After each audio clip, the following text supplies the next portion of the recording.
Hi, I'm Edda, and this is Beauty Flip, where I help ordinary people discover what's so goddamn beautiful and extraordinary about them.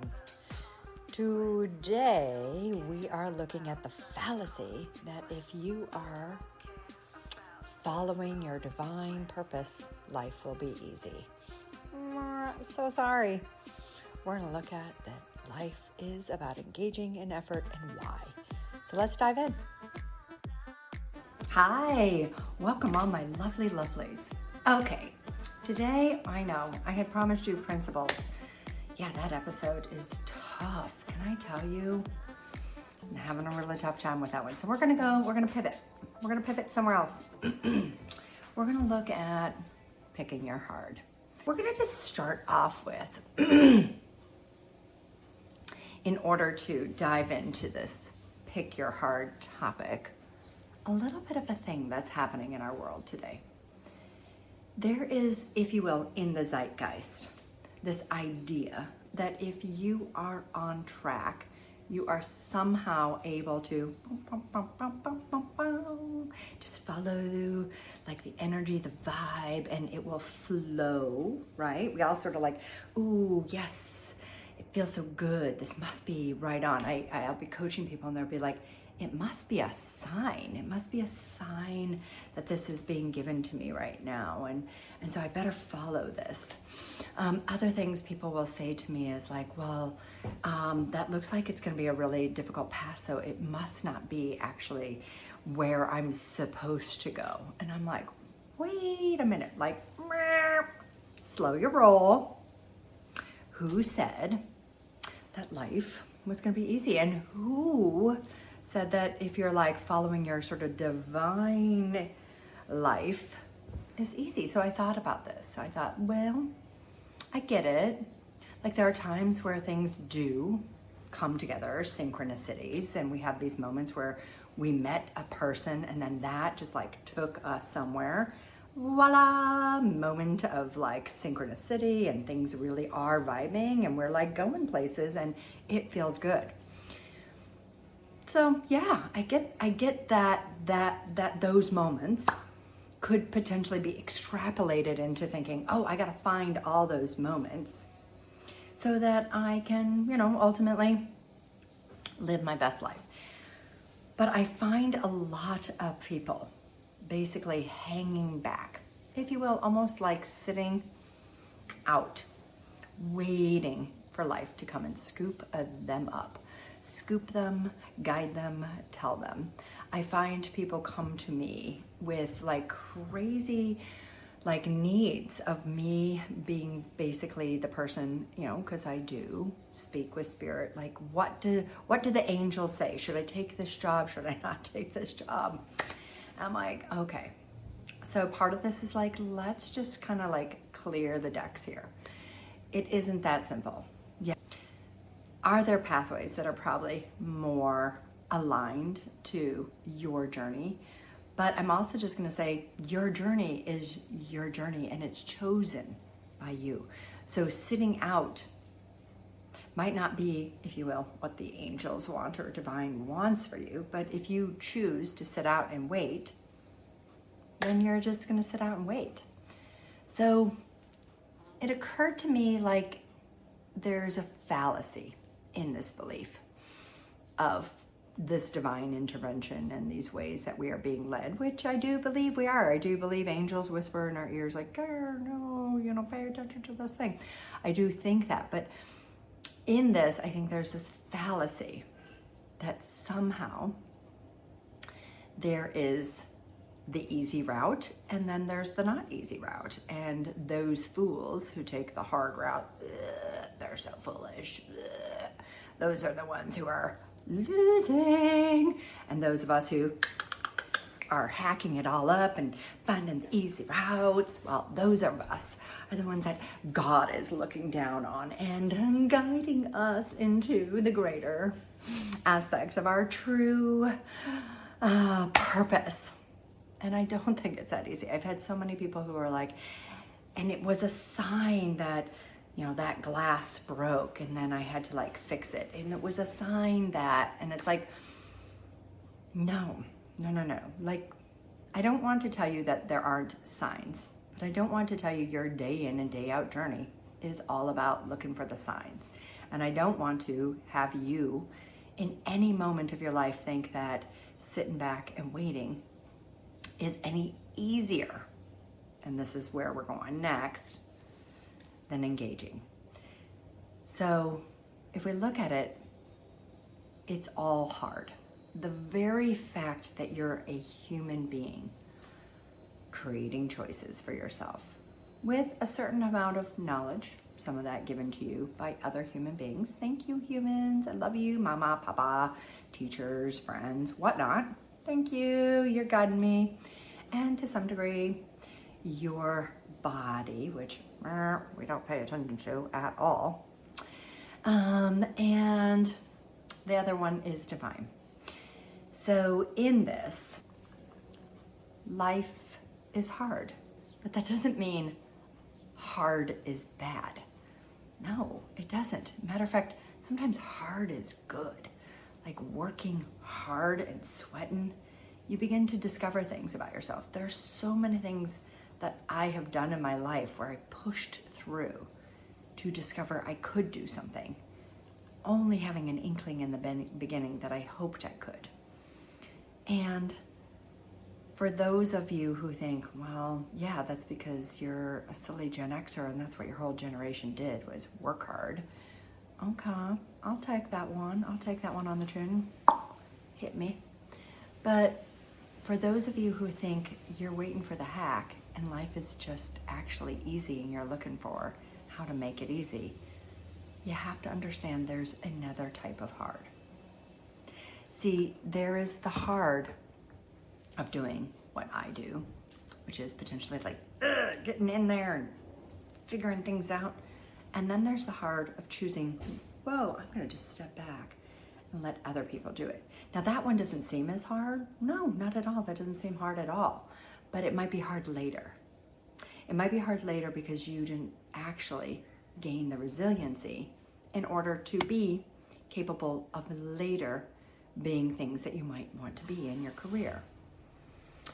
There is the hard of going to the gym. Like, oh my God, can I tell you, there are times like, I don't want to work out, right? We've all been there. But there's also the hard of not working out. Maybe not right now. Ooh, got to sleep in. I feel good. I didn't have to sweat. My muscles don't hurt. But maybe later they do hurt. Or maybe later you're weaker. Or maybe later you have other issues that happen because you're not like working out your body, right? Like, so I hate to tell you, this little hacky hack, find the lifestyle, easy hack way to go about things really is false. It doesn't exist. Not because it's a thing that I'm trying to pop, but it actually doesn't exist. See, if you just look at who we are beings, these beautiful divine aspects of life force that gets embodied into matter.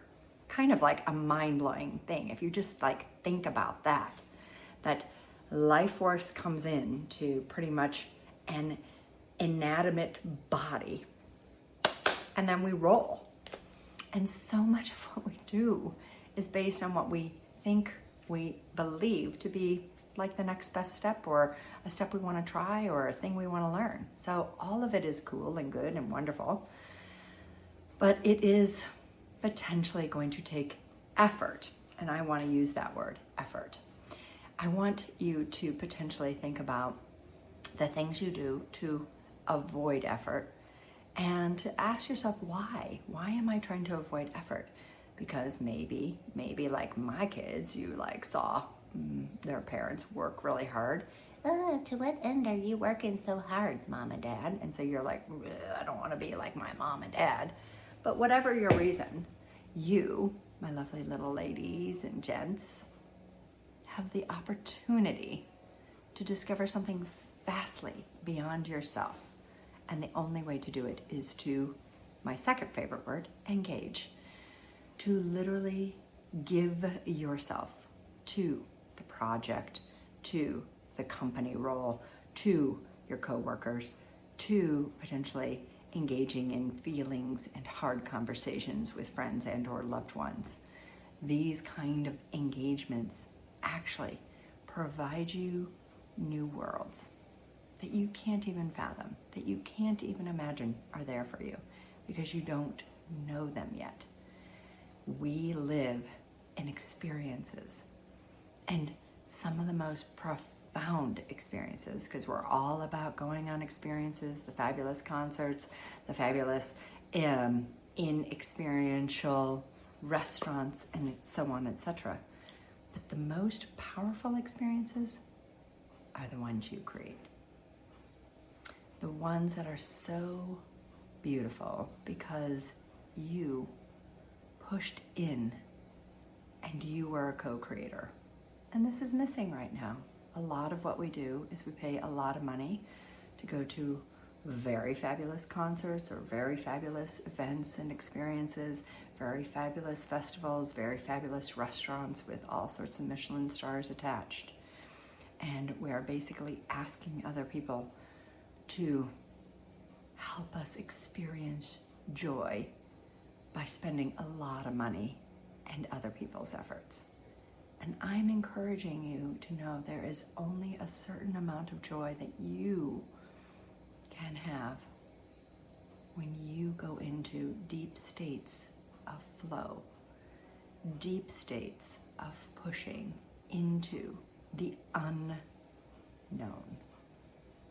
paths that have potentially not been carved by any human, or at least not by you. This is where great joy lives. I'm going to give you a story to kind of help you maybe understand biologically a different perspective, but really kind of coming from a same and similar place. So I want you to imagine this story. This is true. So before I was a hairdresser, before I was a coach, and before I was a spiritual healer, I worked in corporate America. What? Get out of town. You worked in corporate America? I did. I worked in corporate America. Thank you for asking. Oh my God, I can't even believe that you were once in corporate America. But I was a technical writer. Don't even ask what that is, because that job doesn't even exist anymore. But ultimately, I wrote documentation for software for people to read when they were buying the software. Yes, I did. Okay, my lovely lovelies, let's get on with the story. So, back in the day, I don't even know if corporate offices do this anymore. My office, and this was often considered a regular thing, is that they would rent plants, real live plants, bring them into the office, and they would have the company that they rented from would have about once a week or so bring in staff to come and take care of the plants. What would those people do from the plant company? They would water the plants, they would potentially trim if they needed to, and then they would do this thing. And this is where I'm going. This is where my story is leading us. They would do this thing where they would kind of get their hands kind of like into the stalk of the plant so that their fingers, the leaves, or the stalk would be in between their fingers. And then they would shake it. Shaky, shaky, shaky, shaky, shake. Shaky, shaky, shaky, shaky, shake. Shaky, shake, shaky, shake, shaky, shake. And upon watching this, you're thinking, what is that human doing to that plant? Because that looks kind of mean. Ugh, why are you being so mean to that plant? Don't you just want to water it and like tell it nice things? So I went over one day to one of these people. I was like, hi, what are you doing? And this person, this plant-loving plant caretaker, says to me, it's important that we shake the plants. What? I said. How is that important? Well, because outside in nature, plants live where the wind blows and rain waters, and they get shaken. And in a natural occurrence, when a plant is out in nature and these sort of natural elements interact with them, what they experience is a way that they must kind of resist or push against the shaking of the wind and potentially other elements pushing and pulling on this living organism, the plant. Well, I was like, okay, say more. And they said, this is how a plant grows. I mean, yes, sun and water and nutrients in the grass. I mean, nutrients in the dirt. Yes, these are all important. But another aspect is the wind, is this way that a plant feels the pull and push of wind, and its roots get stronger in the dirt and actually potentially grow. And so a part of a plant growing is that it must have resilience. It must experience a little bit of a stress, a little bit of a stressor, so that it fortifies its roots and pushes down against the shaking of what we would experience outside, wind, but in our fabulous little office, this person doing it to it. And I think that story always struck me. I think there's something very cool about that, because you are basically like a houseplant. You're out of your natural element, even though we feel that societies, houses and office buildings and cars and all these things are natural because we know how to work with them. But truth be told, we are at our core organic. And to some degree or another, way before there were offices and houses and cars and all these things that we live with now, we lived more likely a plant out in the wild. And the stressors of living and creating life and protecting life were far more complicated, but that created resilience. And so in this, I encourage you to think of yourself as a little plant, and maybe somehow you shake it up a little bit. You just shake, so that you build more resilient roots, more deep roots, and maybe that will help you grow. This is my invitation to you. So let's bring it all together, top to bottom. We live in a world right now where so much of advertising, hey, buy this product, your life will be easier. Hey, go and do this, diet drug, it will make you thinner faster. Hey, don't you want to get richer quicker? Do this hack, have this job, boop, ba-doop, ba-doop, ba-doop, ba-doop, and so on and so forth. It's in every moment of your day, you're being told that you're an idiot if you work hard. And in every part of your day, you're being given one hack after another, or asked to spend your pretty pennies on things that are gonna make your life easier. Now, I'm not saying make your life harder than it needs to be, but there is a false narrative here. The beauty of life is engaging in it. And the beauty of discovering who you truly are is by pushing in and trying things that are out of your comfort zone, that might feel completely uncomfortable, that might make your brain feel a little threatened. But if in the end you are actually not injured, you are potentially going to grow. And not because I'm just some crazy person who loves to work hard, no, because I know it to be true, and so does the plant guy who takes care of plants in offices. You need a certain amount of stress. You need to engage and push into things in order to discover who you really are. So, with this, my lovely human beings, I encourage you to look at where maybe you might be holding back, quiet quitting, watching far too much Netflix because that's enjoyable and work is not, and seeing if there is just one step you do that pushes you out of your comfort zone and into new territory, and from there makes you more resilient and potentially shows you who you could become, or at least a part of you. That, my lovelies, is the script that I want you to flip. So, without further ado, I bid you adieu, and I will see you next week. Well, okay, you little houseplants. This was a fun ride. I hope you enjoyed it. And I hope with a little bit of effort and choosing to engage, you discover magnificent and beautiful things about you that you didn't even know to be true. So, until next week, I bid you goodbye.